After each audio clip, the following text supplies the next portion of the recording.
Next speaker is Deputy Sean Kenny. Thanks, Cathaoirleach. The primary purpose of this bill is to give a permanent basis in law to the increases in motor tax rates and trade plate licences contained in Budget 2013.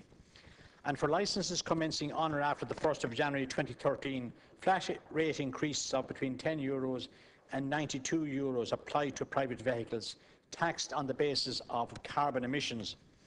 Rates for private electric vehicles were reduced to €120 per annum. Increases of 7.5% apply to all other vehicles.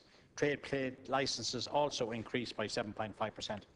The bill provides that the new rates of motor tax and fees for trade plates apply to licences taken out for periods beginning on or after the 1st of January 2013, and that all veteran and vintage vehicles will be exempt from the new regimes. A review of the carbon banding of vehicles for VRT and motor tax was carried out in 2012. Following the review, the lowest emitting bands A and B were broken into 6 separate bands for motor tax purposes, along with a further 0 ban for privately owned vehicles.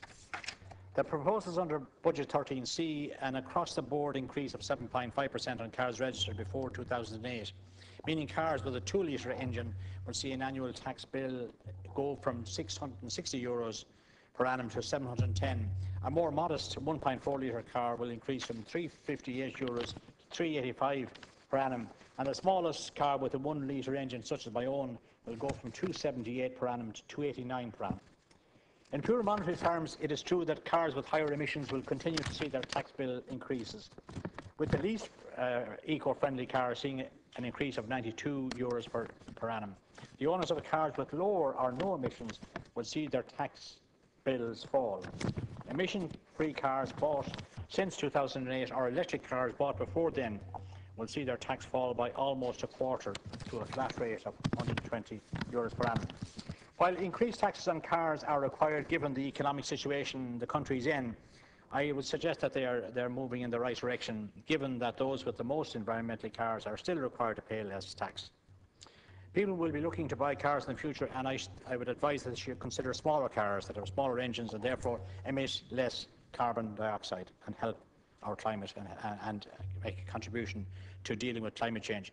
People should also consider purchasing electrical cars where possible, and I would call on the manufacturers of these vehicles to work towards making them cheaper to own, cheaper to purchase, and easier to avail of than they are at present.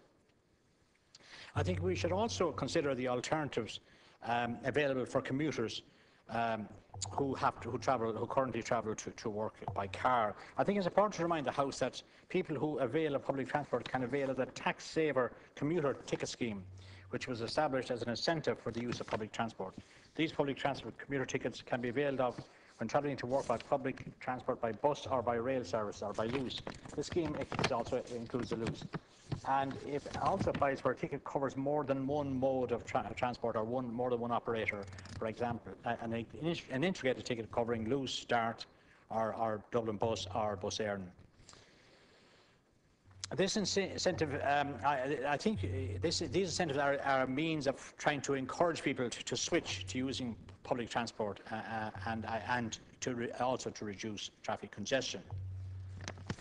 Employees receiving tickets either as part of their salary package or in lieu of an annual cash bonus are as a benefit in kind. Savings arise because the tickets are not subject to tax or to PRSI. Employees have only got to pay tax and PRSI on the money portion of their salary. Employer PRSI is also calculated on the money proportion of the salary. There is a benefit to both the employee and the employer through this scheme. Leap cards, which were introduced during the lifetime of the present government, are another incentive towards using public transport and are proving to be a huge success in its use across multiple public transport modes across the Dublin region. And I understand that the leap cards will eventually be extended to outside of Dublin, and I welcome that also. Another alternative to the private car, travelling to work by private car, is the Cycle to Work scheme, a tax incentive scheme which aims to encourage employees to cycle to work, not just as a means of reducing traffic congestion, but I would suggest for health reasons and for tackling the problem of obesity. Under the scheme, employers can pay for vehicles and cycle equipment for their employees, and the employee pays back through a salary sacrifice arrangement up to 12 months. The employee is not liable for tax, PRSI or universal social charge on their repayments. And I believe where possible people should use public transport, particularly in cities, and where public transport is not available, I would encourage the government to look towards examining major public transport solutions for areas that are clearly in need of such solutions. As well, I think they should look at previous projects that had to be put on ice for the time being. Thank you.